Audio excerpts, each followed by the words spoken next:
Olá, alunos. Nós queremos analisar aqui brevemente o diálogo platônico Crátilo. Nessa obra, a questão gira em torno da convencionalidade dos signos.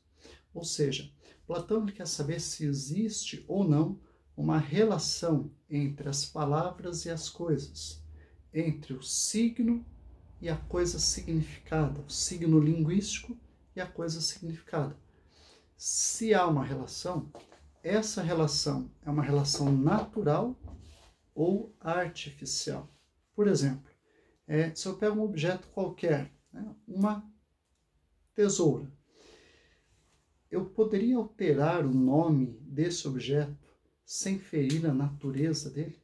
Será que a relação entre a palavra, o signo linguístico, tesoura e este objeto é uma relação natural ou é uma relação puramente arbitrária, uma convenção, portanto, algo artificial? Platão está analisando isso porque Platão quer entender se as palavras contribuem ou não para o conhecimento da realidade. Veja que nós nos comunicamos por meio de palavras. Isso é importante. Toda a comunicação humana se dá por meio de palavras. Nós nos entendemos por meio delas. Agora, se você pensar bem, uma palavra isolada não significa nada.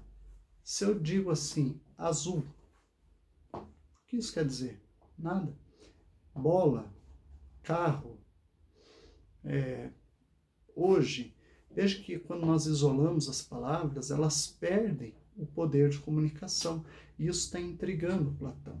Então ele vai analisar duas respostas possíveis para esse problema. Uma resposta é representada pelo personagem do Crátilo e a outra pelo personagem do Hermógenes. Hermógenes e Crátilo defendem pontos de vista distintos com relação ao signo, as palavras e as coisas que são designadas por esses mesmos signos. Para o Crátilo, sim, há uma relação natural entre as palavras e as coisas. Isso não poderia ser alterado. Por exemplo, quando eu digo tesoura, a palavra tesoura arrasta junto dela a essência da coisa que é a tesoura.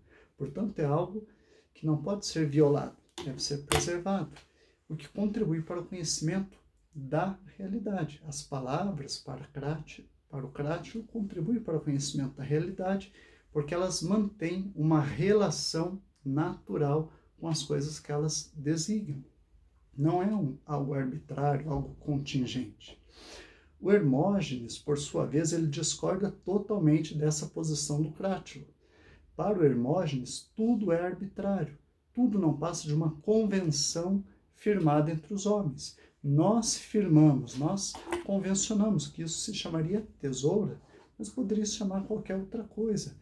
Nós convencionamos que isso ia se chamar pote, mas poderia se chamar qualquer outra coisa, sem qualquer prejuízo.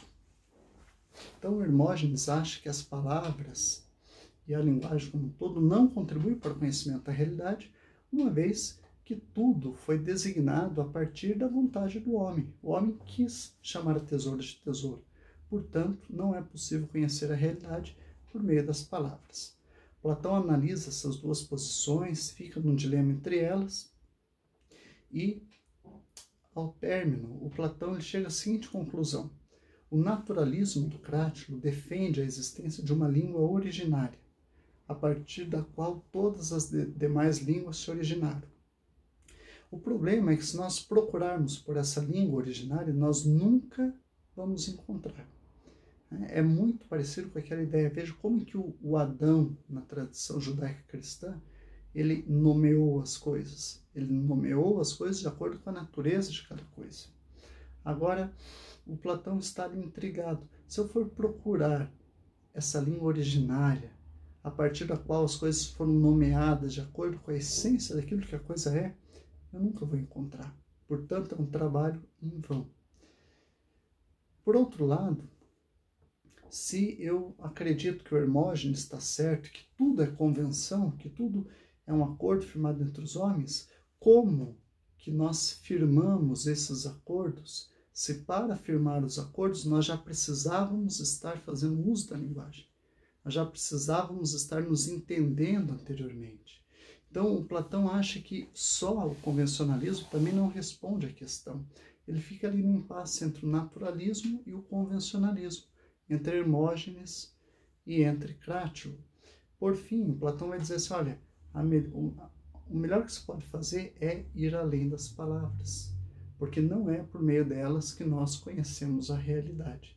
Essa é uma resposta negativa que o Platão dá para o problema, e isso vai influenciar muito a filosofia ao longo do tempo. Essa visão pessimista de que nós não conhecemos por meio da linguagem, ela só vai ser superada a contento mais tarde por John Locke e posteriormente, é claro, por outros filósofos que vêm a partir da filosofia moderna e contemporânea. Mas veja que a filosofia da linguagem, ela começa a dar seus primeiros passos com Platão, mas a visão do Platão é uma visão pessimista, porque ele conclui que não é por meio das palavras que nós conhecemos, haja vista que nós não conseguimos encontrar uma língua primeira, a partir da qual todas as outras se originam, e nós também não conseguimos explicar como que as convenções foram estabelecidas, sendo que para isso a linguagem já era necessária. E você? Você apostaria suas fichas em quem? No Crátilo ou no Hermógenes? Quem está com a razão? Qual teoria é mais plausível? Naturalismo ou convencionalismo?